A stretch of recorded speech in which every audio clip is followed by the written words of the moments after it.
Shalom Bapak Ibu Saudara yang dikasihi oleh Tuhan Yesus Kristus. Bagaimana kabarnya hari ini? Harapan kami Bapak Ibu sehat, bahagia dan diberkati oleh Tuhan. Bapak Ibu Saudara yang dikasihi oleh Tuhan, kita akan merenungkan kebenaran firman Tuhan. Firman Tuhan terdapat dalam 1 Korintus pasal 9 ayat yang ke-27. Saya akan membacakan, Bapak Ibu mendengarkan kebenaran firman Tuhan.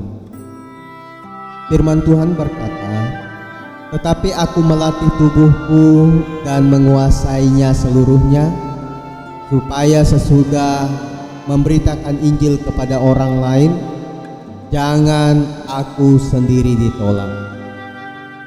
Tema kita pada saat ini melatih mata, melatih mata.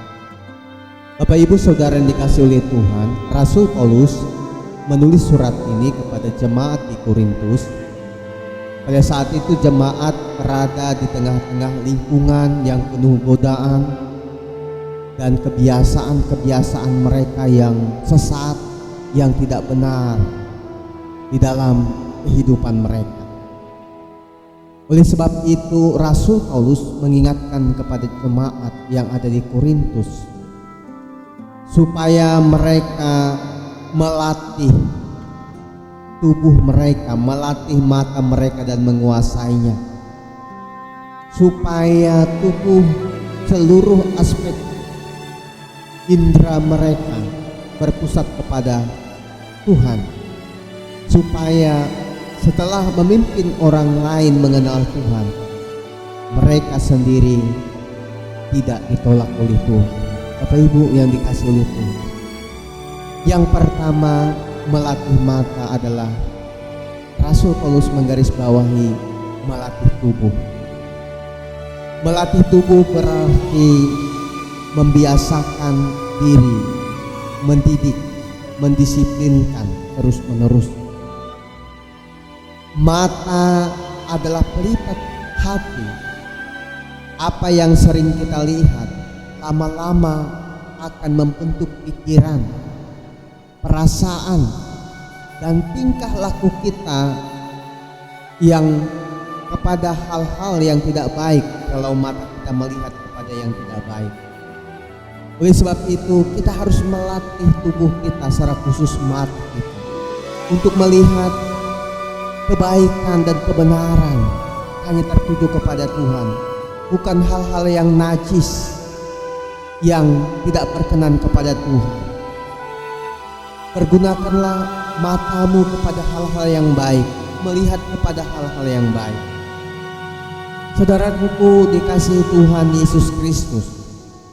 Dan yang kedua, menguasai tubuh dan menguasai mata.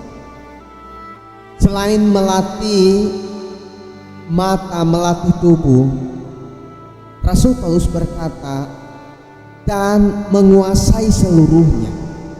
Ini menjelaskan melatih tidak cukup, kita perlu memegang kendali atas diri kita sendiri. Tubuh dan keinginan daging kita seringkali membuat kita jatuh.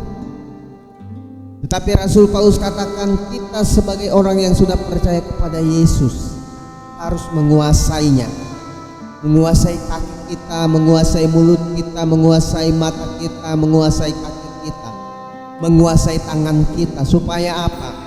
Tangan, mata, mulut kita, kaki kita tidak melakukan dosa yang tidak berkenan kepada Tuhan. Dan yang ketiga, saudara, menjadi berkat. Rasul Paulus mengingatkan kepada jemaat supaya sesudah memberitakan Injil kepada orang lain, jangan kamu sendiri ditolak. Ini menjelaskan, saudaraku dikasihi Tuhan Yesus Kristus, tujuan kita melatih mata, melatih mulut, melatih tangan dan kaki kita. Tujuannya untuk kemuliaan bagi nama Tuhan, bukan pamer, bukan hanya untuk mencari pujian, tetapi untuk kemuliaan nama Tuhan saja yang dipuji, dimuliakan.